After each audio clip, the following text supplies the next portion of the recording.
सबसे पहले जफर इस्लाम जी, एक लंबे आरोपों की फेहरिस्त है, लंबी लिस्ट है, मैं उस पर जवाब आपसे चाह रही हूं, कमर कस लीजिएगा, क्योंकि अरविंद केजरीवाल एक के बाद एक सीधे तौर पर आरोप बीजेपी पर लगा रहे हैं। वो ये कह रहे हैं कि 15 दिनों में 5000 वोटर्स के नाम कटवाने की एप्लीकेशन डाली, 7500 वोटर नाम जोड़ने की एप्लीकेशन दी गई, यानी बड़ा खेल और एक बड़ा ऑपरेशन बीजेपी चल रही है, खेल रही है। देखिए, सबसे पहली बात कि आपको समझना पड़ेगा कि अरविंद केजरीवाल वो कौन इंसान है। वो झूठ का पुलिंदा है। उन्होंने डे वन से दूसरे के कंधे पे सहारा पे रख के अपनी जो है सत्ता की रोटियां सेकी हैं। वो लोग हैं जिन्होंने लोगों को गुमराह किया है और बार बार स्पीड एंड रन वाली जो पॉलिसी है कि झूठ बोल के बाहर भाग गए और मुद्दा छोड़ दिया और बाहर निकल गया। हकीकत तो यह है कि उनको भी पता है और पूरे देश को पता है, पूरे दिल्ली वासियों को पता है कि दिल्ली में कोई भी वोटर का एडिशन डिलीशन सब इलेक्शन कमीशन करता है। ये कोई भारतीय जनता पार्टी नहीं करती है, कोई आप नहीं करता है या कोई और नहीं करता है। ये एडिशन डिलीशन जो है वो वेरिफिकेशन के बाद अभी तो कोई भी राजनीतिक दल डाल सकता है। क्या बीजेपी ने 5000 वोटर्स के नाम कटवाने का एप्लीकेशन, 7500 वोटर्स नाम जोड़ने का एप्लीकेशन दिया है? देखिए, कोई ऐसा, ये सारी झूठ है। वही तो कह रहा हूं, झूठ का पुलिंदा है। पहली बात सर, अब अगले सवाल पर सर, अगला आरोप जी सर, जल्दी साफ होता रहे ना कि क्या आरोप लगा रहे हैं और बीजेपी क्या कह रही है। हाँ देखिए, इसी में आपने कहा, आपके चैनल पे ही आपके स्क्रीन पे चल रहा था कि रिटर्निंग ऑफिसर वेरिफिकेशन घर घर वो तो जाके करता है, तो कौन हाँ, कटवा सकता है? हाँ, तो कौन करा सकता है? ये झूठ तो है, सरासर झूठ बोलते हैं अरविंद केजरीवाल। हाँ, अब वो दूसरा आरोप जो लगा रहे हैं गंभीर, संजय सिंह लगा रहे हैं। वो कह रहे हैं कि उनकी पत्नी का वोटर लिस्ट से नाम कटवाने के लिए बीजेपी ने एक बार नहीं 2 बार आवेदन दिया है। पूर्वांचलियों के खिलाफ है बीजेपी, ये नरेशन बनाने की कोशिश है। इस पर जवाब। आज उनको ही पता है कि पूर्वांचल वाले लोग भारतीय जनता पार्टी ने देखा है जिस तरह से उनके लिए काम किया है। अब उनकी साख वहां खत्म हो गई है, जीरो हो गई है, तो उनसे सपोर्ट नहीं मिला तो घर वाली पे नाम लेना शुरू कर दिया है।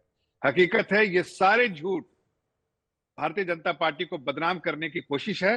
ये नाकाम कोशिश है। इस तरह के स्टंट बैकफायर करेंगे। जनता समझती है, जनता जानती है कि कोई इस तरह के काम भारतीय जनता पार्टी नहीं करती। भारतीय जनता पार्टी, आप देखिए बीजेपी के प्रवक्ता के तौर पर है, आपसे ये सच समझना चाह रही हूँ, क्या ऐसा आवेदन बीजेपी ने दिया है या नहीं दिया? देखिए, बिल्कुल नहीं बिल्कुल सरासर गलत है। और आपने देखा कि दिल्ली प्रदेश के अध्यक्ष ने अभी आपको आपके चैनल पे ही दिखाया आपने कि उन्होंने 2000 आवेदन पत्र जो है नरेला एक जो कॉन्स्टिट्यूएंसी उसमें जो है केजरीवाल ने जो है एप्लीकेशन डाली है। तो उससे समझ में आता है कि एप्लीकेशन कौन डाल रहा है। और उम्र भी बता दिया उन्होंने, 60 से 70 साल की उम्र के लोग आज बस के वहां पर आके क्या।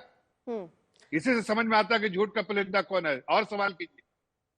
ठीक, अर्पिता जी और सवाल करें आप प्लीज। सर वो ये कह रहे हैं 12% वोटों का हेरफेर करके आप, क्योंकि वो शादरा का एक एग्जाम्पल दे रहे हैं और कह रहे हैं 11,000 वोटर हटाने की एप्लीकेशन बीजेपी की तरफ से दी गई थी और पिछली बार 5,000 वोट से यहां जीते थे। तो इस तरह जहां जहां कम मार्जिन है वहां पर आप ये खेल खेल रहे हैं ताकि वहां आपकी सीटें निकल आए। देखिए, रोहिंग्या इस तरह के जो घुसपैठिया है वो क्या देश के बाकी आबादी जो है उसका रिसोर्सेस पे कोई हक है या इनका रोहिंग्या या जो घुसपैठिया है उनका हक है? घुसपैठियों के लिए हम लड़ाई करेंगे और डंके की चोट पे कह रहा हूं कि हम भारतीय जनता पार्टी। सर अच्छा हुआ आप रोहिंग्या और बांग्लादेशियों के मुद्दे पर आ गए, क्योंकि मेरा अब सीधा फिर सवाल ये हो जाएगा कि जिम्मेदारी फिर किसकी बनती है? आप कैसे इस पर आम आदमी पार्टी को घेर सकते हैं? रोहिंग्या, बांग्लादेशी, एक सेकेंड सर, होम मिनिस्ट्री आपके पास, दिल्ली पुलिस आपके पास, एजेंसियां आपके पास, आरोप आप पर लगा रहे हैं कि ये ले आ रहे हैं। क्योंकि अब वीरेंद्र सचदेवा का जिक्र आपने किया तो 2014 में वो बता रहे हैं 14 लाख बढ़ते हैं, 2019 आते आते 19 लाख बढ़ जाते हैं। तो इसके लिए जिम्मेदारी किसकी होनी चाहिए सर? देखिए, ऐसा है कि अगर आप अपने ऑफिस में बीजेपी के नहीं बल्कि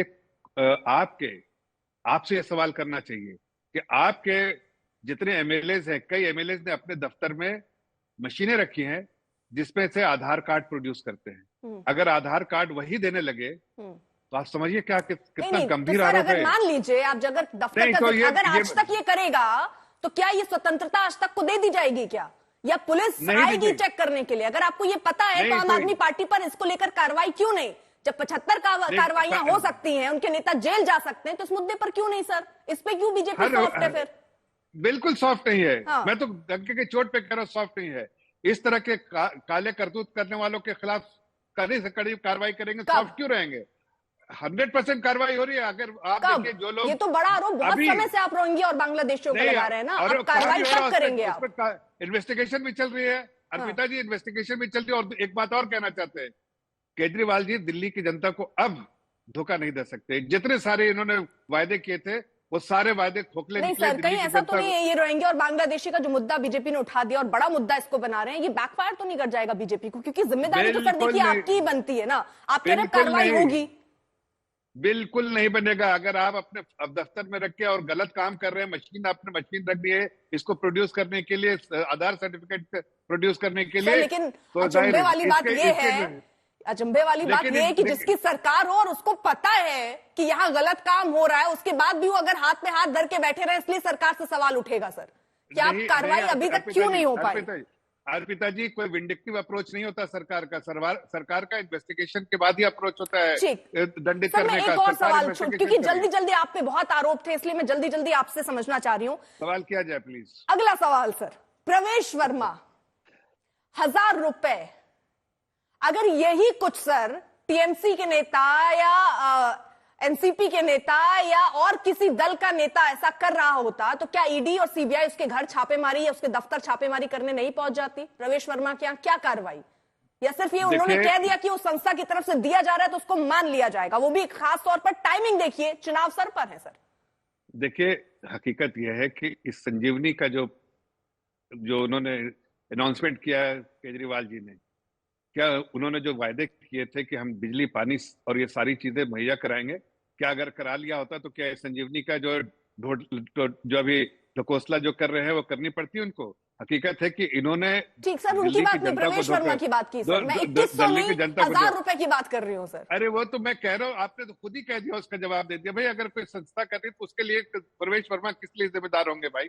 और क्या लेना देना प्रवेश वर्मा का? कोई संस्था का काम है, संस्था कर रही है, उस संस्था से पूछताछ करिए आप। ठीक है, यानी अगले कोई भी विपक्षी दल नेक्स्ट टाइम अगर ऐसा कुछ करता है और उस संस्था का नाम ले ले तो उसके यहाँ भी ईडी सीबीआई नहीं जाएगी ना सर? देखिए, हर चीज की जांच होती है, ये जान लीजिए आप। तो जांच हो रही है सर इसकी? सरकार, हर चीज की जांच होती है। सर प्रवेश वर्मा केस में जांच हो रही है क्या? कोई भी कार्रवाई होती है तो सरकारी महकमा उसकी जानकारी लेता है। अगर कहीं गलत दिखता है तो सरकारी महकमा काम करता है, कार्रवाई करता है। अगर उस सच्चाई रहती है तो नहीं काम करता है, बस सीधी सी बात है। मतलब जांच हो रही है नहीं हो रही सर? एक बार जल्दी से स्पष्ट कीजिए और मेहमानों का भी रुख करना है मुझे। मैंने तो कहा ना कि सरकार के जो संस्थाएं हैं उनका जो काम है वो काम करती रहती है। वो किसी के लिए नहीं करती है बल्कि सरकार के लिए करती है। और सरकार की नजरों में हर व्यक्ति एक है, हर संस्था एक है। और जब अगर कोई गलत काम करेगा उस पर कार्रवाई, लेकिन झूठे इल्जाम करने वाले केजरीवाल को ठीक सर जेल में 2 साल रहना पड़ा, 2 साल पहले जाना पड़ा और अभी भी आगे जाएंगे, भी बेल पे है। ये जानकारी सबको होनी चाहिए। ये वो आदमी है जिन्होंने इतने सारे बोले थे कि ये कांग्रेस के साथ ये करेंगे, कांग्रेस के साथ वो करेंगे। आज वो खुद उन्हीं के गोद में बैठ गए। अच्छा, आप क्योंकि मैं कुलदीप जी से कुछ और सवाल रखना चाह रही थी, लेकिन आपने जो जेल वाला जिक्र कर दिया कुलदीप जी, अब उनको भी छोड़ के भाग। ठीक है कुलदीप जी, ये जो जेल वाला आरोप रख गया, मैं जरा इसको समझना चाहूंगी, इसकी टेक्निकल चीज जो है ना वो मैं जरा समझना चाहूंगी। देखिए, क्योंकि हरियाणा में जब चुनाव थे, अरविंद केजरीवाल ने कहा कि मैं जनता के मंच पर जाकर, जनता अगर मुझे जिता देती तो मैं समझूंगा मैं उनकी नजर में बेगुनाह हूं या नहीं। वहां तो हार गए। अगर वही क्राइटेरिया था तो उस हिसाब से क्या हुआ वो जरा समझाइएगा। दूसरा मेरा प्रश्न ये है, अरविंद केजरीवाल मुख्यमंत्री के पद पर आसीन नहीं हो पाए क्योंकि कोर्ट की तरफ से जो बताया गया कि भाई फाइल आप साइन नहीं कर सकते, बहुत सारे रिस्ट्रिक्शन है जो मुख्यमंत्री के पद पर बैठकर आप नहीं कर पाएंगे। इस वजह से आतिशी को सीएम बनना पड़ा। लेकिन जब सवाल उनसे पूछा जाता है कि दिल्ली इलेक्शन के बाद मुख्यमंत्री कौन होगा, तो वो अपना ही नाम लेते हैं। तो अगर अभी साइन नहीं कर पा रहे हैं फाइलों में, तो तब कैसे कर पाएंगे? फिर कैसे सरकार चला पाएंगे? ये जरा मुझे स्पष्ट कर दीजिएगा। देखिए अर्पिता जी, पहली बात तो जो अभी जफर इस्लाम साहब कह रहे थे जेल की बात, उस पर जवाब मैं क्या दूं? उस पर तो जवाब माननीय सर्वोच्च न्यायालय दे चुका है। इन्होंने झूठा फर्जी केस लगाकर अरविंद केजरीवाल जी को, दिल्ली के बेटे, दिल्ली के भाई को जेल में डालने का काम किया। जब उनकी ये जमानत ईडी से हुई तो उन्होंने सीबीआई को भेज दिया। लेकिन मुझे खुशी है कि इस देश में बाबा साहब अम्बेडकर का संविधान है। भारतीय जनता पार्टी उस संविधान को खत्म करना चाहती है, लेकिन बाबा साहब अम्बेडकर संविधान की बदौलत अरविंद केजरीवाल जी बाहर आए और जनता के बीच में गए और उन्होंने कहा कि अगर मैंने दिल्ली के जनता ने मुझे वोट दिया था, दिल्ली जनता ने मुझे सीएम बनाया था, सर्वोच्च न्यायालय ने मुझे बेल दी है, सर्वोच्च न्यायालय ने सब कुछ दिया, लेकिन उसके बावजूद भी मैं जनता के बीच में जाऊंगा, जनता जब कहेगी तो मैं सीएम की कुर्सी पे बैठूंगा। तो अरविंद केजरीवाल जनता के बीच में जाने वाले व्यक्ति हैं, वो हमेशा जनता उनको प्यार करती है, जनता उनको अपना आशीर्वाद देने का काम करती है। भारतीय जनता पार्टी आज पूरी तरह बौखला चुकी है। भारतीय जनता पार्टी के पास ना तो कोई चेहरा है दिल्ली के अंदर, सर कुर्सी पे बैठे कैसे, मैं ये जानना चाह रही हूँ, क्योंकि अभी तो ये बताइए सर मजबूरी यही थी आतिशी को सीएम बनाने की, क्योंकि आप मंत्रालय जा नहीं सकते, फाइल साइन कर नहीं सकते। दूसरी बात, नहीं ये मजबूरी तो चुनाव के बाद भी रहेगी ना सर। बिल्कुल नहीं,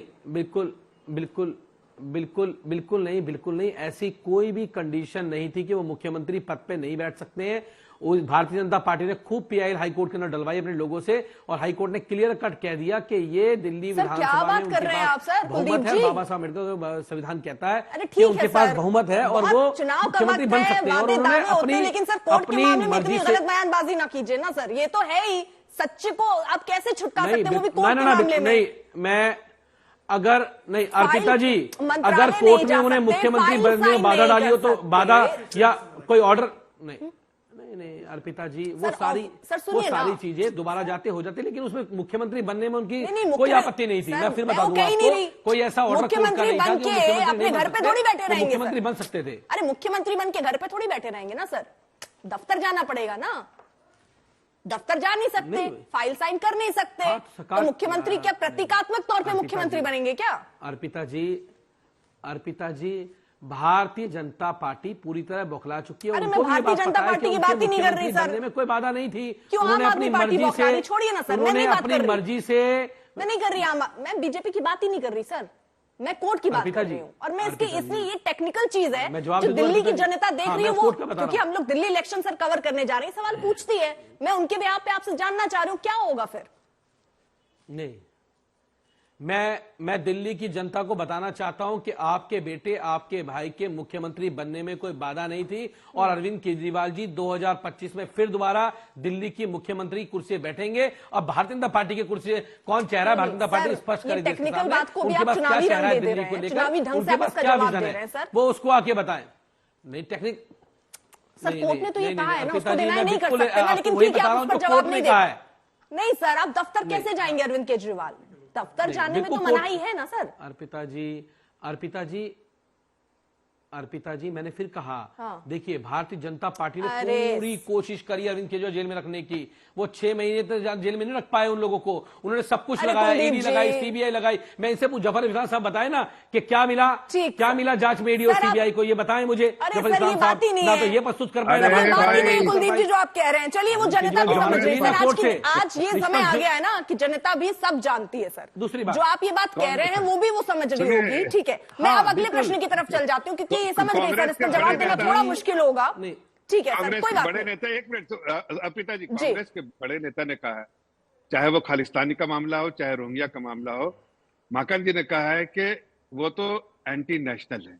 अब सोचिए, जो आदमी एंटी नेशनल होगा, वादे से खिलाफी करता हो, दिल्ली की जनता को धोखा देने वाला आदमी हो, क्या उसको मुख्यमंत्री पे आप भी उसी मुद्दे को ले आ रहे हैं जिस मुद्दे पर वो वैसे ही उनको मिर्ची लगी हुई है। कांग्रेस पार्टी वैसे ही निशाना साध रही, जितनी मुश्किलें आप भी बढ़ा रहे हैं उतनी ज्यादा कांग्रेस बढ़ा दे रही है। ठीक है सर, ठीक है सर। आप सोच रहे सुरेंद्र राजपूत साहब, ये अलग है, मतलब आप समझिए कांग्रेस पार्टी और बीजेपी की आपस में टक्कर। सर मैं जरा और मेहमानों के पास चली जाऊँ, आ रही हूँ जफर इस्लाम जी। सर ठीक है, सुरेंद्र राजपूत जी, सर मैं आ रही हूँ, एक मिनट सर। सुरेंद्र राजपूत जी, अर्पिता जी, बीजेपी और कांग्रेस की टक्कर रहती थी, अब कांग्रेस सर मैं आ रही हूँ, सर आ रही हूँ, कुलदीप जी आ रही हूँ, मुझे और मेहमानों को। ठीक है, 10 सेकंड बोल लीजिए सर। तो आप एक तरफा आपने सारे बोल लीजिए, नहीं दो तरफा मौका दीजिए साहब को। उन्होंने 20 सेकंड बोला, आप 40 सेकंड बोल लीजिए, एक तरफा दो तरफा मत कीजिए सर, मैं दे रही हूँ, चलिए बोल लीजिए। देखिए जफर इस्लाम साहब, परवेश वर्मा जी जो 1100 रुपए बांट रहे हैं महिलाओं को, उन पे जवाब दे पाए? वो पैसा कहां से आया? इतनी हजारों महिलाओं को पैसा बांटा गया, उनके यहाँ ईडी कब जांच करने के लिए जाएगी? क्या इस देश के लोकतंत्र के अंदर बाबा साहब अम्बेडकर के संविधान में जो वोट का अधिकार है, उस वोट के अधिकार को पैसे छीना जाएगा? क्या पैसे और ताकत के बल पे सत्ता का दुरुपयोग किया जाएगा? आज भारतीय जनता पार्टी चोरी के माध्यम से, बैकडोर के माध्यम से चुनाव जीतना चाहती है, और देश के लोग इनको इसका जवाब देंगे। अर्पिता जी, ये दबा के उम्मीद करती हूँ आपने अपनी बात रख ली होगी सर।